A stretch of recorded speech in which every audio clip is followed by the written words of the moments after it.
Yo hago la oración. Pues. Yo la hago.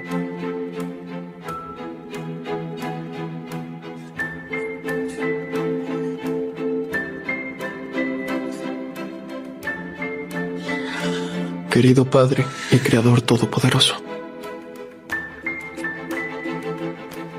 pedimos tu gracia esta noche, pese a nuestra soberbia. Que nos perdones, pese a nuestras dudas. Pero sobre todo, Señor,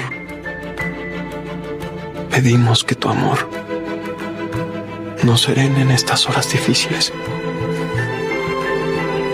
Que enfrentemos lo que se disponga, tu divina voluntad, con valentía y aceptación en el corazón.